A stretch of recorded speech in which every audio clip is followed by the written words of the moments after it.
मेरा नाम सरिता है। मैं गरीब फैमिली से बिलोंग करती हूँ। मेरा 19 साल का देवर हर रात डॉक्टर का कोट पहनकर अपने कमरे में चला जाता और खुद को कमरे के अंदर बंद कर लिया करता था। कहता कि मैं मरीज चेक करने जा रहा हूँ। लेकिन हमारे घर में तो कोई मरीज था ही नहीं और वह कोई काम भी नहीं करता था और ना ही उसे पढ़ाई लिखाई में कोई इंटरेस्ट था। यहाँ तक कि वह स्कूल भी नहीं जाता था। सिर्फ 8वीं क्लास तक ही पढ़ा था और उसमें भी फेल हो गया था। मुझे अपने देवर की दिमागी हालत पर शक होने लगा था। लेकिन वह तो सुबह होते ही हजारों रुपए मेरी सास के हाथ में लाकर रख दिया करता था। मैं बहुत हैरान हुई थी। एक रात मैं यह सब जानने के लिए उसके कमरे में छुप गई थी। जैसे ही मेरा देवर डॉक्टर का कोट पहनकर आया तो मेरे पैरों तले से जमीन निकल गई थी। जब से मेरी शादी हुई थी, मेरे पति की दूसरे शहर में नौकरी लग गई थी। वह ज्यादातर घर से बाहर ही रहते थे, कभी कभार आ जाया करते थे। लेकिन मेरी शादी को अभी 6 महीने ही तो हुए थे। मेरे ससुराल में मेरे पति के अलावा उनकी माँ और एक छोटा भाई था। उनका छोटा भाई 19 साल का हो गया था। लेकिन अभी तक मेरी सास ने उसकी शिक्षा पर ध्यान नहीं दिया था। वह छोटा था, इसलिए मेरी सास अपने छोटे बेटे से बहुत ज्यादा प्यार किया करती थी। वह कुछ भी करता, उसको रोक टोक नहीं करती थी। मेरी ससुराल का घर किराए पर था और मेरे पति की सैलरी भी बहुत कम थी, इसलिए वह दूसरे शहर में नौकरी के लिए शिफ्ट हो गए थे। मेरी ससुराल की हालत बहुत ज्यादा कमजोर थी और ऊपर से हर महीने किराए की टेंशन रहती थी। मेरा देवर सारा सारा दिन घर से बाहर भी नहीं निकलता था, बस मोबाइल में ही लगा रहता था और मेरी सास उससे कुछ नहीं कहती थी। मैं, माँ जी और मेरा देवर, हम तीनों साथ बैठकर खाना खा रहे थे। मगर आज मेरा देवर कुछ उदास सा लग रहा था। वह बार बार अपने मोबाइल में टाइम देखे जा रहा था और जल्दी जल्दी खाना खा रहा था, ऐसे जैसे उसकी कोई बहुत बड़ी इमरजेंसी हो। रात के 10 बजते ही मेरे देवर ने अपना खाना अधूरा छोड़ दिया और उठकर जाने लगा। तो मेरी सास ने उसे आवाज देकर रोक लिया और पूछने लगी, रोहन, तुमने ये खाना क्यों छोड़ दिया और तुम इतनी जल्दी में कहाँ जा रहे हो? वह कहने लगा, माँ, मैं मरीज को चेक करने जा रहा हूँ। 10 बज चुके हैं, अब मुझे जाना ही होगा। इतना कहकर मेरा देवर अपने कमरे में चला गया था। मेरी सास ने मेरी तरफ बड़ी अजीब नजरों से देखकर पूछा, ये रोहन क्या कह रहा था? मेरे तो समझ से बाहर रहा। कुछ भी समझ नहीं आया। इसने मुझसे जो कुछ भी कहा, मैं अपनी सास के कड़े तेवर देखकर डर गई और कहने लगी, माँ जी, मुझे भी इस बारे में कुछ नहीं पता है। खैर मेरी सास अपना खाना फिनिश करने में लग गई थी और कहने लगी, तुमने घर के दरवाजे को अंदर से अच्छे से लॉक कर लिया था ना? मैंने कहा कि हाँ माँ जी, मैंने ठीक से लॉक लगा दिया था।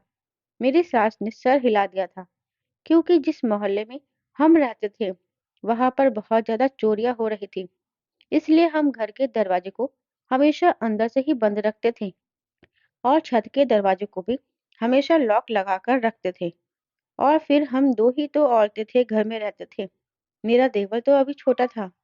हमारे घर में कोई बड़ा मर्द नहीं था, इसलिए हम शाम के 8 बजे ही घर के दरवाजे को अंदर से लॉक लगा लिया करते थे। उसके बाद हमारे घर में किसी को आने जाने की परमिशन नहीं होती थी।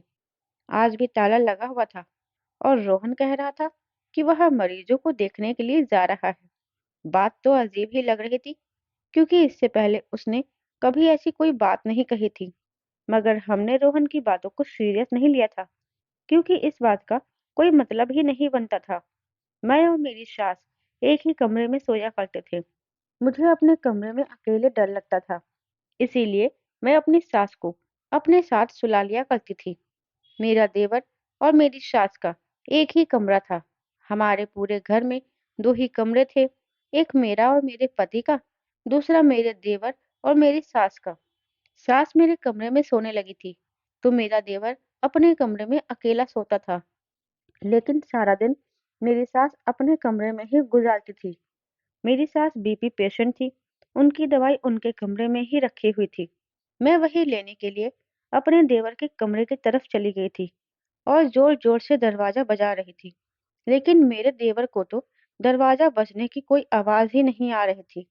मैं चली आई और अपनी सास से शिकायत करने लगी थी। मेरी सास कहने लगी कि चलो, आज मैं बिना दवाई खाए ही सो जाती हूँ। सुबह उठकर रोहन की खबर लूंगी। मुझे उम्मीद है कि वह आइंदा ऐसी कोई हरकत नहीं करेगा। मुझे अपने देवर पर बहुत गुस्सा आ रहा था और मैं खामोशी से कमरे में आकर लेट गई थी। मेरी सास अपने बेटे की हर बात को इग्नोर किया करती थी। उन्होंने अपने बेटे को कुछ ज्यादा ही सर पर चढ़ाया हुआ था। बस मुझे हमेशा इसी बात का गुस्सा रहता था। खैर, मैं लेटते ही सो गई थी। सुबह 7 बजे ही मेरी सास ने मुझे पूजा करने के लिए उठा दिया था। उसके बाद हम दोनों ने पूजा की। फिर मैंने चाय बनाई और अपनी सास के पास जाकर बैठ गई। थोड़ी देर के बाद मेरा देवर भी अपने कमरे से बाहर निकल आया था। उसको देखते ही मेरी सास के माथे पर बल पड़ने लगे थे। वह कहने लगी, ये तुम रात में इतनी अजीब अजीब सी बातें क्यों कर रहे थे? और तुम्हारी भाभी तुम्हारे कमरे में मेरी बीपी की दवाई लेने के लिए आई थी। तुमने दरवाजा क्यों नहीं खोला? ये सब क्या है? तब मेरे देवर ने अपनी जींस की जेब में हाथ डाला और काफी सारे नोट निकालकर मेरी सास के हाथ में थमा दिए थे। मेरी सास कभी उन पैसों को देखती तो कभी रोहन का चेहरा देखने लगी और कहती, रोहन, तुम्हारे पास इतने बहुत सारे पैसे कहाँ से आ गए हैं? रोहन कहने लगा, माँ, मैंने आपको रात में बताया तो था कि मैं मरीज का चेकअप करने के लिए गया था। रात भर मेरी वहां पर ड्यूटी रही और फिर यहाँ पैसे कमा कर लाया हूँ। मेरी सास रोहन को घूर घूर कर देख रही थी। तभी मैं भी बोल पड़ी, रोहन, ऐसा कैसे मुमकिन हो सकता है? भला हमारे घर में मरीज कहाँ से आ गए? मेरे देवर को गुस्सा आ गया और कहने लगा, आपको क्या लगता है भाभी, मैं आपसे झूठ बोल रहा हूँ? आप लोगों को तो कभी मेरी बात पर यकीन ही नहीं आएगा। मैं यह पैसे अपने फिजूल खर्च में उड़ाने के लिए नहीं बल्कि घर की परेशानियां ही दूर करने के लिए आपको दे रहा हूँ। क्या इतना ही काफी नहीं है, या और कुछ भी बताऊं? मेरा देवर जिस अंदाज में मुझसे बात कर रहा था, बड़ा ही अजीब लग रहा था। मैं जान गई थी कि वह ये सारी बातें मेरी सास को सुनाना चाह रहा था और अपनी माँ पर ही डाल रहा था। तभी मेरी सास ने वह पैसे अपने हाथों में ले लिया और उसके बाद मेरे देवर से कोई सवाल नहीं किया। मेरा देवर नाश्ता करने बैठ गया था और नाश्ता करने के बाद कहने लगा, मैं बहुत थक गया हूँ, अब आराम करना चाहता हूँ।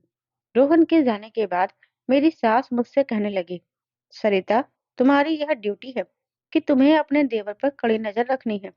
आखिर यह सब क्या कर रहा है? तुम्हें मुझे सारी खबरें लाकर देनी है कि तुम्हारा देवर यह पैसे कहाँ से लाया है। मैंने अपनी सास से वादा कर लिया कि मैं ऐसा ही करूंगी। हमारे घर के हालात बहुत खराब हो रहे थे और इतने टाइम से मेरे पति ने पैसे भी नहीं भेजे थे। उनसे फोन पर बात करती और पैसों के बारे में कहती तो वह कहते, यहाँ पर मुझे सैलरी थोड़ी लेट मिलेगी। अब इन पैसों से हमारी हिम्मत बंध गई थी, क्योंकि मकान मालिक ने किराया मांग मांग कर हमारा दिमाग खराब कर दिया था। मेरी सास बताती है कि यह मकान उनका ही था, लेकिन काफी सालों पहले। पर हम मेरे ससुर के मरने के बाद उनके इस मकान पर कब्जा कर लिया गया था। उसके बाद जब वह यहाँ आई तो उन्हें पता चला कब्जे करने वाला आदमी कोई और नहीं बल्कि मेरे पति के चाचा थे, मतलब कि मेरी सास का देवर। अब इस घर का मकान मालिक ही जो हम लोगों को परेशान करता है। रिश्तेदार होने के बावजूद भी टाइम से पहले ही किराया मांगने आ जाता है। मेरी सास ने अपना मकान लेने के लिए अदालतों के चक्कर भी बहुत लगाए थे, लेकिन फिर भी मेरी सास ने सारा मामला हालात पर छोड़ दिया था और भगवान से प्रार्थना की थी कि एक दिन भगवान तो मेरे देवर को इतना ही परेशान करना जितना वह हमें कर रहा है। तब तक मेरे ससुराल वालों का गुजर बसर कैसे होना था, इन लोगों को कुछ समझ नहीं आ रही थी। इसलिए मेरे पति दूसरे शहर में नौकरी तलाश करने के लिए चले गए थे। उनकी माँ इस घर में अकेली रह जाती, इसलिए मेरी सास ने अपने बेटे की जल्द से जल्द शादी भी कर दी थी। मेरी सास को अपने देवर से बहुत उम्मीद थी, लेकिन उन्होंने उनकी सारी उम्मीदें तोड़ दी थी। मेरी सास अपने देवर से कहती थी कि अपने मरे हुए भाई का ही ख्याल कर लो। मैं तुम्हारे भाई की विधवा हूँ और यह मेरे दोनों बच्चे तुम्हारे मरे हुए भाई के बेटे हैं। इसका मतलब यह तुम्हारे भी बेटे हुए, लेकिन तुम मकान हथियाने के चक्कर में सारे रिश्ते भूल गए हो। मगर उनके देवर के कान पर जू तक नहीं रेंगा था। मेरा देवर भी कोई काम नहीं करता था। मेरी सास को बस सारी उम्मीदें मेरे पति से ही थी। वह अपने छोटे बेटे से किसी काम के लिए नहीं कहती थी। मेरे पति अपनी माँ की इस हरकत से बहुत तंग आ गए थे, क्योंकि अभी उनका एक जवान भाई और घर में मौजूद था। वह चाहे तो थोड़ा बहुत काम करके घर में कुछ पैसे दे सकता है। मेरे पति अपने भाई की इस हरकत से बहुत तंग आ गए थे और अपनी माँ से नाराज हो गए थे। यहाँ तक कि उन्होंने दूसरे शहर जाने के बाद अपनी माँ का फोन तक उठाना बंद कर दिया था। मेरा देवर मेरे पति से हमेशा जिद किया करता था कि उसे बाइक चाहिए। मेरे पति की हालत तो ऐसी नहीं थी, लेकिन फिर भी अपने छोटे भाई की जिद के खातिर उन्होंने अपनी शादी पर रोहन को बाइक गिफ्ट कर दी थी। मेरा देवर बाइक लेकर सारा सारा दिन घूमता रहता था, लेकिन अपने बड़े भाई के शहर जाने के बाद ही उसने घर से बाहर निकलना बंद कर दिया था। वह कभी कभी ही बहुत जरूरी काम के लिए घर से बाहर निकलता था। जब मेरे पति अपनी माँ का फोन नहीं उठाते, तो मेरा देवर ही अपनी माँ को तसल्ली दिया करता था। माँ परेशान मत हुआ करो, भैया की जिम्मेदारियां मैं बांट लूंगा। आखिर मैं उनका भाई हूँ। अभी तो मैं कुछ कर नहीं सकता, लेकिन जब भी कुछ करूंगा, इस घर की परेशानियां खत्म हो जाएगी। आप फिक्र मत करो। जब मैं भैया को पैसे कमा कर दिखाऊंगा, तो वह आप पर गुस्सा नहीं किया करेंगे और मुझसे भी प्यार करेंगे। मुझे उम्मीद नहीं थी कि मेरा देवर इतना हौसला दिखा सकता है। फिलहाल जो होना था वह हो चुका था। अब मेरे देवर ने जो मेरी सास को पैसे दिए थे, अब उसने मुझे शक में डाल दिया था। मेरा देवर कुछ लेने के लिए घर से बाहर गया हुआ था, इसलिए उसके कमरे का दरवाजा भी खुला हुआ था। मैंने कमरे में जाकर देखा तो हर चीज वैसी की वैसी ही पड़ी हुई थी, क्योंकि मेरा देवर कमरे की सफाई भी नहीं किया करता था। जैसे चीज मैं छोड़कर जाया करती थी, सामान इसी तरह से ही रखा हुआ था। मेरे देवर के कमरे को देखकर ऐसा लग ही नहीं रहा था कि यहाँ पर मरीज भी आते होंगे और उनका चेकअप किया जाता होगा। मेरा देवर अभी तक घर वापस नहीं आया था, जबकि मैं उसके कमरे की तलाशी ले रही थी। मैंने एक एक चीज को अच्छी तरह से चेक किया था। मेरी सास का कमरा छोटा सा था और उसमें सामान भी बहुत मामूली सा था, जिसमें मेरा देवर सोया करता था। लगभग 15 मिनट में मैंने सारे कमरे को अच्छी तरह से चेक कर लिया था और मेरे हाथ मेरे देवर का राज भी लग चुका था कि वह यह पैसे कहाँ से लाया होगा। मैं जल्दी से बाहर आई और अपनी सास के पास बैठ गई और उनको चुपके से बताने लगी, माँ जी, मैंने रोहन का सारा कमरा छान मारा है। मुझे पता चल गया है कि रोहन वह सारे पैसे कहाँ से लाया था। मेरी सास बड़ी हैरान हो गई थी और यह जानने के लिए एक्साइटेड थी। कहने लगी, हाँ हाँ, जल्दी बताओ क्या बात है। मैं कहने लगी, हमारी शादी पर जो सुरेश ने रोहन को बाइक गिफ्ट की थी, उसकी चाबी अपनी जगह पर नहीं है। मेरा देवर पहले से ही अपने दोस्त के घर अपनी बाइक खड़ी करता था, क्योंकि हमारे घर में उसे खड़ी करने की जगह ही नहीं थी।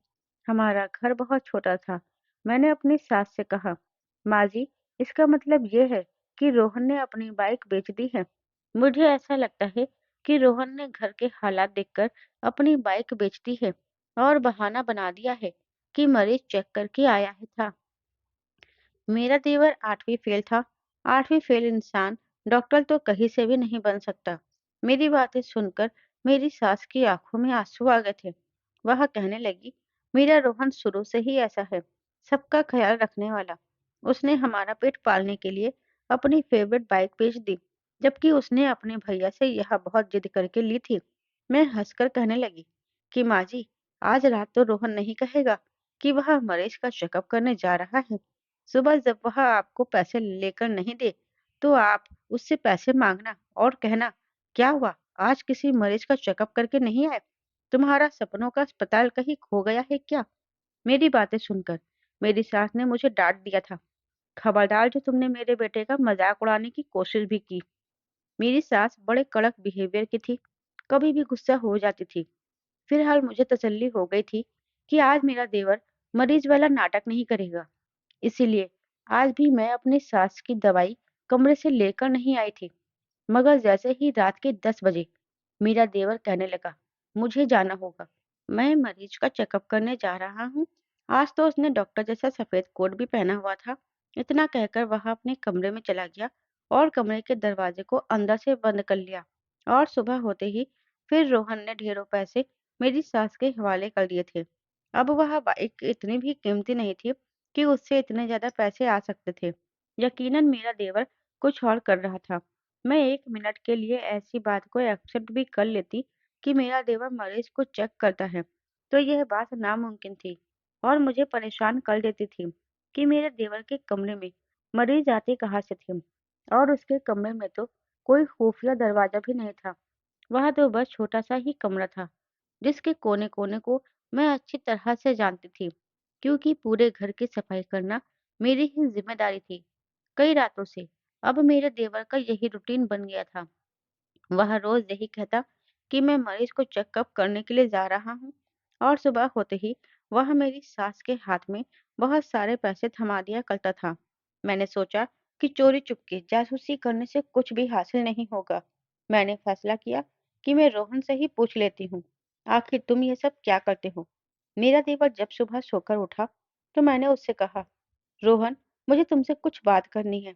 वह बड़ा हैरान हो रहा था और कहने लगा, हाँ कहिए, आपको क्या कहना है। मैं कहने लगी, तुम्हारे पास इतने सारे पैसे कहाँ से आते हैं। मेरे देवर के चेहरे के एक्सप्रेशन ही बदल गए थे। वह खूंखार निगाहों से मुझे देखने लगा और कहने लगा, आप लोगों की समझ में क्यों नहीं आ रहा है। मैं इतने दिनों दिनों से मैं इतने दिनों से आप लोगों को यही तो बता रहा हूँ कि मैं मरीज का चेकअप करने के लिए जाता हूँ, तो फिर आप मुझसे यह सवाल क्यों कर रही हैं। मैं कहने लगी, अच्छा, तो फिर मरीज कहाँ से आते हैं तुम्हारे पास। मेरा देवर चिल्लाकर कहने लगा, भाभी अब बस करो, मुझ पर शक करना। जो मैंने बता दिया बस उसी पर ही यकीन कर लो। मैं बहुत डर गई थी, क्योंकि अगर मेरी सास ने देख लिया कि मैं अपने देवर से बातें पूछ रही हूँ, तो वह मुझ पर चिल्लाएगी, क्योंकि यह उनका लाडला बेटा था और वह अपने लाडले बेटे को कुछ भी कहने नहीं देती थी। मैं जल्दी से उठकर उसके कमरे से बाहर निकल आई थी। रोहन अपनी माँ का कुछ ज्यादा ही लाडला बेटा था और इसीलिए वह इस बात का फायदा उठाया करता था। वह किसी के साथ भी बदतमीजी किया करता था। मेरी सास उसे कुछ नहीं कहती थी। आज भी उसने मुझे डराकर चुप करवा दिया था, मगर वह मेरे दिमाग से सवाल तो नहीं मिटा सकता था। मैंने सोचा कि इस मामले में मेरी सास को अपने छोटे बेटे पर शक्ति करनी चाहिए और उससे पूछना चाहिए कि आखिर वह इतने सारे पैसे लेकर कहाँ से आता है। इसीलिए मैंने अपनी सास को जाकर बताया कि आप अपने बेटे की तरफ से इतनी बेफिक्र कैसे हो सकती हैं। वह कम उम्र का जवान लड़का है। आप उससे सवाल पूछे कि वह इतने सारे पैसे लाता कहाँ से है, और यह भी पूछे कि वह क्या करता है। मेरी सास बहुत परेशान नजर आ रही थी। वह कहने लगी, अगर मैं रोहन से बात करती हूँ तो वह गुस्सा होकर मेरे पास से ही उठकर चला जाता है। अब मैं बहुत ज्यादा उलझ कर रह गई हूँ। बस हमेशा यही टेंशन रहती है कि कहीं मेरा बेटा किसी गलत संगत में तो नहीं पड़ गया है, कहीं कुछ ऐसा तो नहीं कर रहा जिससे हमारी बदनामी हो जाए। मगर फिर सोचती हूँ कि रोहन तो सारा दिन अपने कमरे में सोया रहता है और रात के 8 बजते घर के गेट को ताला लगा दिया जाता है। ना कोई घर से जाता है और ना ही कोई आता है। ऐसे में मैं अपने बेटे पर कैसे शक कर सकती हूँ। मगर फिर वह यहाँ पैसे कहाँ से लाता है, मैं कुछ नहीं जानती। सरिता, मैं बहुत परेशान हूँ। यह बात मैं सुरेश से भी नहीं कर सकती। वह तो वैसे ही रोहन की वजह से मुझसे बहुत नाराज रहता है। यह बात सुनेगा तो और भी ज्यादा नाराज हो जाएगा। मेरी सास फूट फूट कर रोने लगी थी। सास की बेबसी देखकर मेरा दिल भी दुख रहा था। मैंने अपनी सास को दिलासा दिया और कहा कि आप टेंशन मत लो, सब ठीक हो जाएगा और एक दिन यह भी पता चल जाएगा कि रोहन क्या करता है और कहाँ से। मेरी सास कहने लगी कि यह मेरा देवर मर क्यों नहीं जाता। इसकी वजह से ही हमारे घर में परेशानी आई है। हमारे हाथ से मकान तो चला ही गया, साथ साथ हमें अपने ही घर में रहने का किराया भी देना पड़ता है। मेरा बड़ा बेटा भी घर की परेशानियां दूर करने के लिए हमसे दूर दूसरे शहर में बैठा हुआ है। वह तो अच्छा हुआ कि मेरे बेटे की शादी हो गई। अब मुझे अपने छोटे बेटे की शादी की फिक्र लगी रहती है। अगर हालात ऐसे ही रहे तो मैं रोहन की शादी नहीं कर सकूंगी। अपने बड़े बेटे की तो शादी देख चुकी हूँ। छोटे बेटे की शादी अपनी आँखों से देखने के बाद मैं सुकून से मर सकूँगी ना। फिलहाल मैं अपनी सास को तसल्ली ही दे सकती थी, इसके अलावा कुछ नहीं कर सकती थी। मैंने महसूस किया था कि मेरी सास भी अब अपने बेटे की हरकतों से डरने लगी थी। ना जाने यह डर पैसे का था या फिर वह अपनी जवान औलाद को कुछ कहने से डरती थी। तभी हमारे दरवाजे पर दस्तक हुई, तो मैंने उठकर दरवाजा खोल दिया। सामने एक बहुत ही प्यारी सी लड़की खड़ी हुई थी। उसने हंसकर मुझे देखा। वह लड़की बहुत ज्यादा खूबसूरत थी। मुझे वह लड़की बहुत पसंद आई थी और मेरे मन में भगवान से यही शिकायत थी कि काश मैं भी इतनी खूबसूरत होती। मैं तो बस एक नज़र उस लड़की को देखते ही जा रही थी। तभी अचानक पीछे से मेरी सास की कड़कड़ाती हुई आवाज आई। वह कहने लगी, बहू, दरवाजे के साथ चिपक कर ही रह गई हो। कौन आया है? मैं घबरा गई थी। तभी वह लड़की भी मुस्कुराने लगी। मैं समझ गई थी कि यह मेरी इंसल्ट के बारे में अच्छी तरह से समझ चुकी है। कभी कभी तो मैं अपनी सास से बहुत परेशान हो जाती थी। कभी तो वह मुझसे बहुत प्यार से बात किया करती थी और कभी मेरी इंसल्ट करने में कोई कमी नहीं छोड़ती थी। फिलहाल मैंने उस लड़की से कहा, कौन हो तुम? तो वह कहने लगी, मेरा नाम अंकिता है। हम लोग कल ही आपके बराबर वाले घर में शिफ्ट हुए हैं। हमारे घर में पूजा थी। मैं इसीलिए आसपास के घरों में प्रसाद बांट रही थी, तो सोचा आपके घर में भी दे दूं। आप मुझे बर्तन खाली करके दे दीजिए। मैंने उसके हाथ से प्रसाद ले लिया और घर के अंदर जाने लगी। मेरी सास पूछने लगी, दरवाजे पर इतनी देर क्यों लगा दी? कौन आया था? मेरी सास के शुरू से ही इस घर में बहुत कड़े नियम रहे थे, जिनका मैं हमेशा पालन करती आई थी। मैं कहने लगी, माँ जी, हमारे पड़ोस में पड़ोसी रहने के लिए आए हैं। एक जवान लड़की है और प्रसाद लेकर आई है। मेरी सास कहने लगी, आजकल कहाँ होते हैं ऐसे लोग जो पड़ोसियों में भी प्रसाद दे। तुम भी हमारे घर की आज की पूजा का प्रसाद उनके बर्तन में डालकर दे दो। मैंने अपने घर का प्रसाद उस बर्तन में डाल दिया था। मेरी सास ने मेरे हाथ से उसके बर्तन ले लिए थे। ना जाने मुझे क्या हुआ और मैं भी अपनी सास के पीछे पीछे ही चली गई थी। मेरी सास ने अंकिता के सर पर हाथ रखा और कहने लगी, कितनी प्यारी बेटी है।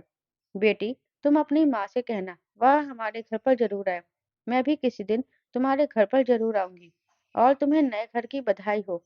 अंकिता मेरी सास से मुस्कुरा मुस्कुरा कर बातें कर रही थी। मुझे वह लड़की बहुत भली लगी थी। फिर मैं अपनी सास के अंदर आने से पहले ही घर के अंदर लौट गई थी, नहीं तो मेरी सास मुझे जरूर डांट लगाती। फिलहाल मुझे उस लड़की के साथ मुलाकात बहुत अच्छी लगी थी, क्योंकि जब से मेरी शादी हुई थी मैं तो किसी से बातें करना भी भूल गई थी। बस हमेशा अपनी सास के साथ ही बातें करती रहती थी। जब से मेरी शादी हुई थी अपने मायके भी नहीं जा पाई थी, जबकि मेरे मायके में मेरी बहुत सारी सहेलियां थी। लेकिन यहाँ पर आने के बाद तो सिर्फ अपनी सास के अलावा किसी और से बोलने का मौका ही नहीं मिलता था। जब से मैं अंकिता से मिली थी, अपने देवर की बात को भी भूल चुकी थी।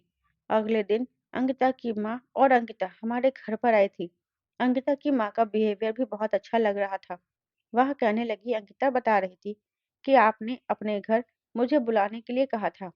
आज मैं सारी सेटिंग करने के बाद फ्री हुई तो सोचा कि अंकिता के साथ आपके घर का चक्कर लगाती हूँ। मैंने अंकिता और उसकी माँ के लिए चाय बनाई और नाश्ता भी तैयार कर लिया था। अंकिता की माँ मुझे देखकर बहुत खुश हुई थी। कह रही थी कि आपकी बहू तो बहुत सुंदर है।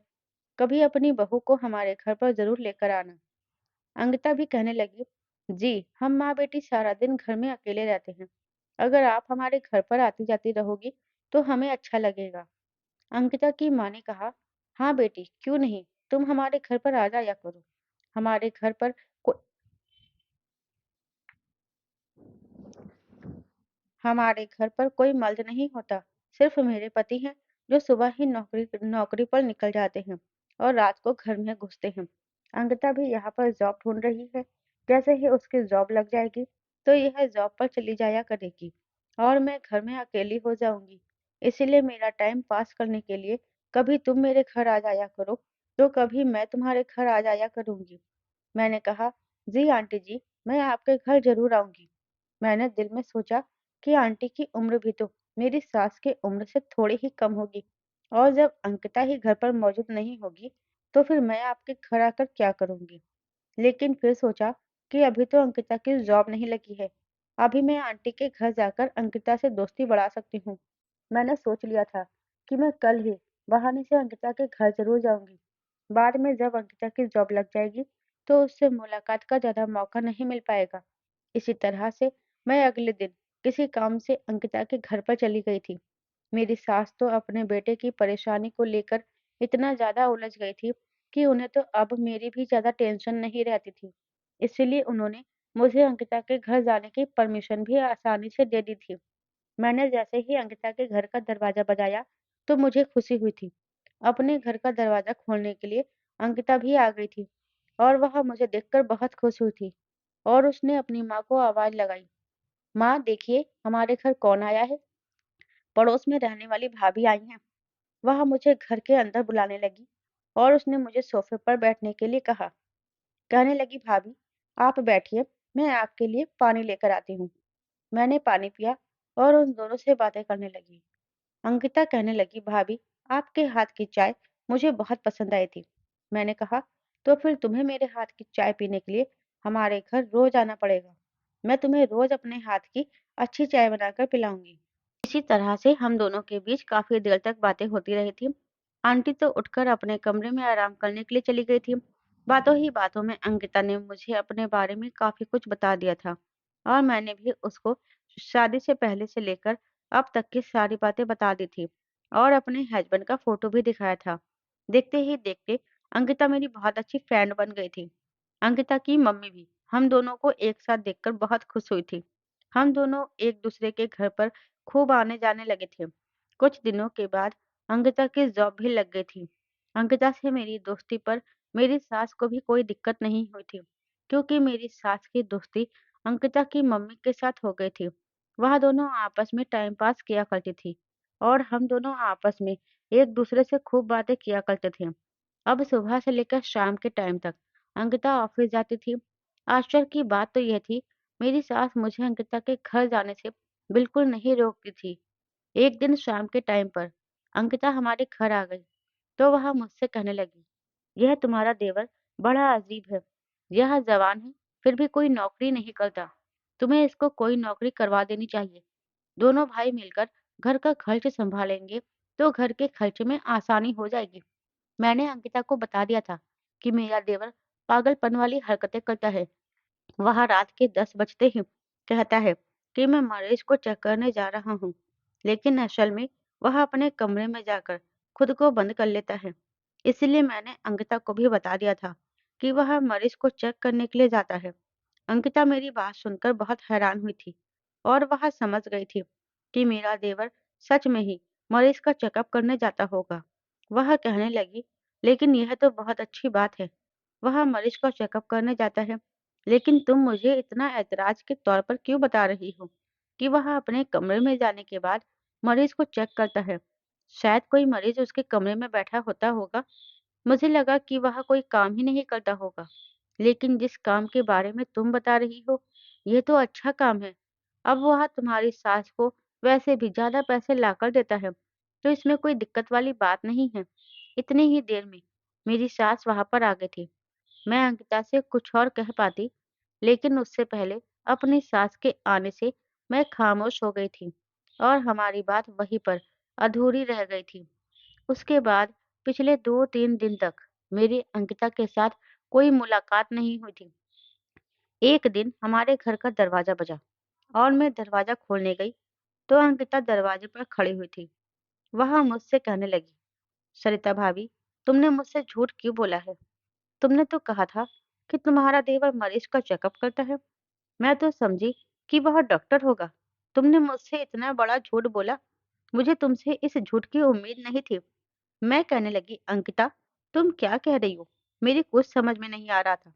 अंकिता बस अपनी बात ही कहे जा रही थी। मेरी बात सुनने को तैयार ही नहीं थी। ना जाने उसे क्या हो गया था। मैंने जब उससे जबरदस्ती बात करने की कोशिश की, तो वह कहने लगी, "बस बस, मुझसे ज्यादा बात करने की कोशिश मत करो।" इतना कहकर वह मेरे घर के दरवाजे से ही वापस लौट गई थी। आज वह बहुत ज्यादा गुस्से में लग रही थी और उसने पहली बार मुझसे इस तरह से बात की थी। मेरा दिल टूट गया था क्योंकि मुझे अंकिता के रूप में एक अच्छी फ्रेंड मिल गई थी, जिसके साथ मेरा टाइम स्पेंड करना आसान हो गया था। मेरी आंखों में आंसू आ गए थे और मैं घर के अंदर वापस लौटकर आ गई थी। मेरा दिल बहुत बेचैन हो रहा था। मैं अंकिता की बेरुखी बर्दाश्त नहीं कर सकती थी। मैं अपने कमरे में जाकर रो रही थी। जब मेरे दिल का बोझ हल्का हो गया, तो मेरे दिमाग में अंकिता की बातें घूमने लगी थी। आखिरकार उसने मेरे देवर के बारे में ऐसा क्यों कहा था? क्या वह सच्चाई जानती है कि मेरा देवर क्या करता है? अभी तक तो उसकी रूटीन से मैं और मेरी सास भी बेखबर थी, मगर फिर यह कैसे मुमकिन था कि अंकिता को हमारे घर से अलग रहकर भी हमारे घर की सारी बातों की खबर थी। अब मैंने सोच लिया था कि मैं रोहन के राज से पर्दा ही उठाकर रहूंगी। अब बस बहुत हो गया था। मैं ये सब अकेले तो नहीं कर सकती थी। मुझे इस काम में अपनी सास की जरूरत थी, क्योंकि वही एक ऐसी थी जो हमारे घर में रहती थी और जो मेरा साथ दे सकती थी। मैंने अपनी सास से कहा कि आज मैं रोहन के बारे में सच्चाई जानने के लिए रात होने से पहले ही उसके कमरे में छुप जाऊंगी। जब रोहन मेरे बारे में पूछे तो कह देना कि वह अंकिता के घर गई हुई है। मैं आज हर हाल में रोहन का राज जानकर ही रहूंगी। मेरी सास को भी इस बात पर कोई एतराज नहीं था, इसलिए वह कहने लगी, हाँ ठीक है, मैं तुम्हारे साथ हूँ। जैसे ही शाम हुई, मेरी सास ने बहाने से मेरे देवर को किसी काम के लिए घर से बाहर भेज दिया था। उसके जाते ही मैं उसके कमरे की अलमारी में पीछे छुप गई थी। रोहन तो 10 बजे के बाद ही अपने कमरे में आता है। मैं आज बहुत ज्यादा घबराई हुई थी।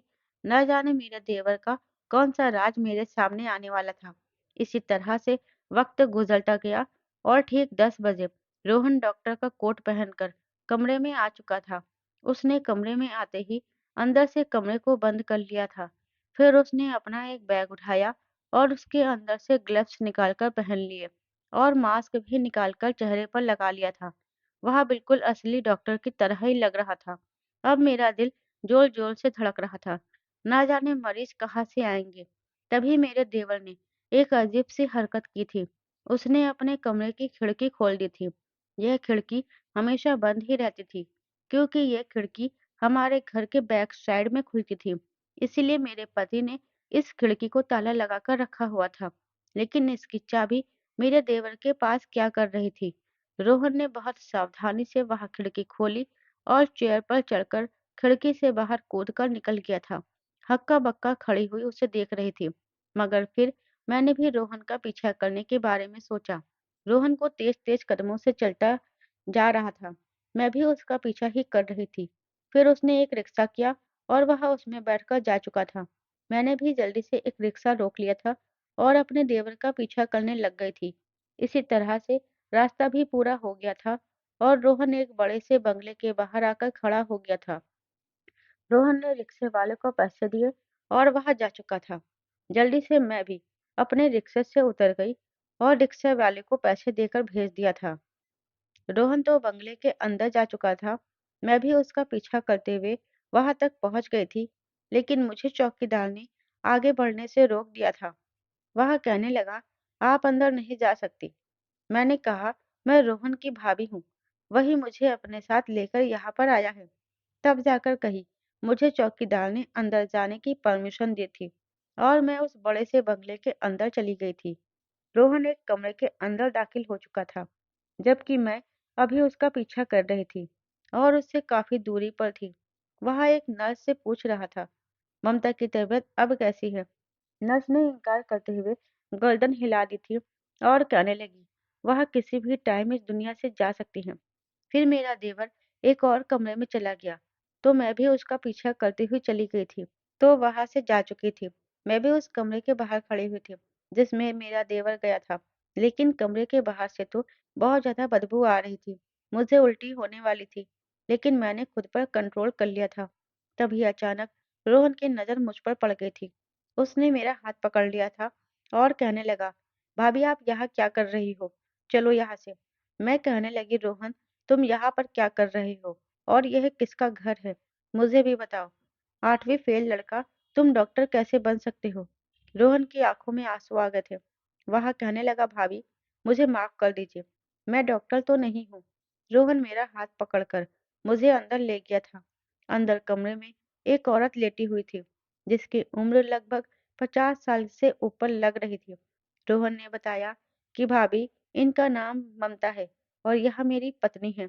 मैं एक दिन रास्ते से जा रहा था तो यह डॉक्टर के यहाँ से अपना इलाज करवा कर आ रही थी। इनकी पूरी बॉडी पर एलर्जी है, जिसकी वजह से लोग इनसे दूर भागते हैं। इनका ड्राइवर भी उनकी मदद नहीं कर पा रहा था। घर में बहुत सारे नौकर लगे हुए हैं, लेकिन सभी लोगों को अपनी जान का खतरा है कि कहीं उनकी एलर्जी हमें ना लग जाए। और इसी वजह से ममता के पति ने भी उसे तलाक दे दिया था। ममता के पास तो पहले से ही अपने पिता की बहुत सारी जायदाद थी। इनके पास कोई औलाद भी नहीं है। यह बिल्कुल तनहा हो चुकी है। यह हॉस्पिटल से सीढ़ियों से उतर रही थी, तभी अचानक गिर गई थी। लेकिन कोई भी उनकी मदद के लिए आगे नहीं आ रहा था, क्योंकि इनकी बॉडी पर बहुत ज्यादा एलर्जी फैली हुई थी। मुझे यह बात पता नहीं थी और मैं सीधा जाकर ममता की मदद करने की कोशिश करने लगा था। मेरी यह बात ममता को बहुत पसंद आई थी। ममता ने मुझे अपने घर का एड्रेस दे दिया था। मैं जब एक दिन उनके घर आया तो उन्होंने मुझे बताया कि मुझे एक जानलेवा बीमारी है। यह बहुत खतरनाक एलर्जी है और मेरे जख्मों से बदबू भी आती है, जिसकी वजह से लोग मेरे करीब आने से डरते हैं कि कहीं यह बीमारी उनको न लग जाए। वह बुरी तरह से रो रही थी और मुझे अपनी कहानी बता रही थी। मुझे उन पर बहुत तरस आ रहा था। उन्होंने मुझे बताया कि मेरी इस बीमारी की वजह से मेरे सारे अपने मुझसे दूर हो गए हैं। कोई भी ऐसा नहीं है जो मेरे साथ टाइम स्पेंड कर सके, मेरे साथ बातें कर सके। जो दिन मेरी ज़िंदगी के रह गए हैं, वह हँसी-खुशी कटवा सके। मेरे पास बहुत दौलत है, लेकिन इस टाइम यह दौलत भी काम नहीं आ रही है। तभी मैंने सोचा कि अगर मैं ममता का ख्याल रखने लगूँगा, तो मुझे अच्छे खासे पैसे मिलने लगेंगे। जब मैंने ममता को यह बात बताई, तो उसने कहा कि क्या तुम मुझसे शादी कर सकते हो? अगर तुमने मुझसे शादी कर ली, तो मेरे मरने के बाद मैं अपनी सारी जायदाद तुम्हारे नाम कर दूंगी। तुम्हारा काम सिर्फ इतना होगा कि तुम रात के टाइम पर मेरे पास बैठकर मुझसे बातें किया करो। दिन तो मैं किसी तरह से गुजार लेती हूँ, लेकिन रात गुजारनी बहुत भारी हो जाती है। मैं ममता की बात को मान गया था, इसलिए मैंने ममता के बारे में किसी को नहीं बताया था। अगर मैं माँ को इस बारे में बताता, तो माँ ममता की बीमारी के बारे में सुनकर कभी भी मुझे उसके करीब नहीं जाने देती। लेकिन आज घर के हालात की वजह से भैया भी हमसे दूर रहकर पैसे कमा रहे हैं।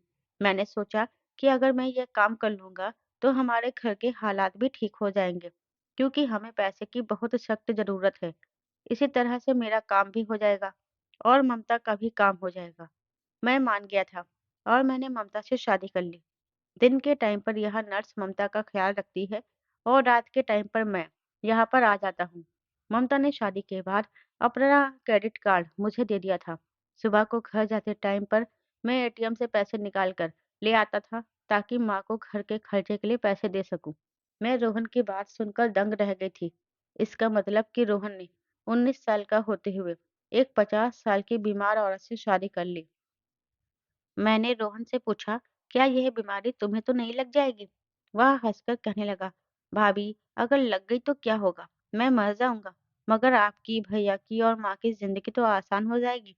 और आप लोगों की जिंदगी को आसान करके ही तो मरूंगा।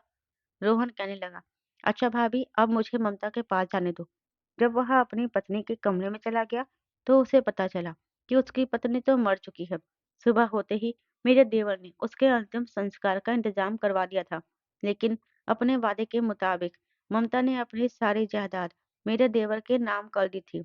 मैंने अपनी सास को भी सारी बात बता दी थी। मेरी सास यह सुनकर फूट फूट कर रो रही थी। उन्हें रोहन की बहुत फिक्र हो रही थी। खैर कुछ दिन गुजरे तो रोहन मुझसे कहने लगा, भाभी, आपको एक बात बताऊं? मैं बोली, हाँ कहो। तो वह कहने लगा, भाभी, आपकी जो वह दोस्त है अंकिता। मैंने कहा, हाँ, उसकी मेरी तुम्हारी वजह से लड़ाई हो गई है। ना जाने वह मेरे बारे में क्या क्या सोच रही है, और इतनी सारी बातें मुझे सुनाकर खुद ही मुझसे नाराज होकर बैठ गई है। रोहन कहने लगा, भाभी, पहले मेरी बात तो सुन लो। मैं आपको उसके बारे में ही बताने वाला हूँ। मैं बोली, हाँ कहो, क्या कहना चाहते हो? तो वह कहने लगा, जब मैं हर रात खिड़की से जाता था, तो आपकी दोस्त मुझे देख लिया करती थी। फिर वह काफी देर तक अपनी खिड़की में खड़ी हुई मेरा इंतजार करती रहती थी। मैं समझ ही गया था कि आपकी दोस्त आपको एक ना एक दिन मेरी सारी बातें बता देगी। कि मैं इस बारे में आपको बताने वाला था, लेकिन आपने खुद ही सच्चाई का पता लगा लिया। मैं बोली, हाँ, मैंने उससे कहा था कि तुम डॉक्टर हो और मरीज का चेकअप करते हो, लेकिन जब रात को वह तुम्हें चोरों की तरह ऐसे भागते हुए देखती होगी, तो उसने सोचा होगा कि मैंने उससे झूठ बोला है और उसको लगा होगा कि तुम डॉक्टर नहीं कोई चोर हो। तभी तो वह उस दिन मुझसे इतने गुस्से में बात कर रही थी। हमारे घर के हालात तो बहुत ज़्यादा बेहतर हो गए थे।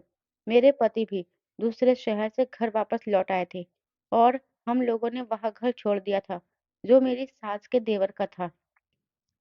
और हम ममता के बंगले में रहने के लिए आ गए थे, क्योंकि ममता मेरे देवर के नाम पर अपनी सारी जायदाद कर चुकी थी।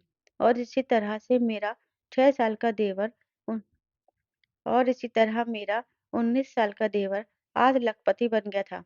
उसके नाम पर लाखों की जायदाद थी। मेरे पति और मेरे देवर ने एक साथ बिजनेस सेट कर लिया था। हमारे वहां से जाने के बाद अंकिता भी बंगले पर मुझसे मिलने के लिए आई थी और उसने मुझसे उस दिन के लिए माफी भी मांगी थी। उसने मुझसे कहा, मुझे माफ कर दो सरिता, मुझे लगा कि तुमने अपने देवर के साइड ली और तुमने मुझे अपने देवर के बारे में डॉक्टर का बताकर झूठ बोला था, जबकि मैं तो उसे चोर समझ बैठी थी कि वह रात के अंधेरे में खिड़की से कूदकर कहाँ जाता था। फिलहाल मेरी और अंकिता की दोस्ती पहले की तरह नॉर्मल हो गई थी और हमारे घर के हालात भी बहुत अच्छे हो गए थे। मेरे पति वापस हमेशा हमेशा के लिए मेरे पास लौट कर आ गए थे और अब हम अपने घर में बहुत ज़्यादा खुश हैं। तो दोस्तों, उम्मीद करती हूँ आपको हमारी कहानी पसंद आई होगी। कहानी पसंद आई है तो वीडियो को लाइक और शेयर करें। चैनल पर नए हैं तो चैनल को सब्सक्राइब जरूर करें। साथ ही बेल आइकन को प्रेस करें, जिससे वीडियो की अगली अपडेट सबसे पहले आपको मिले।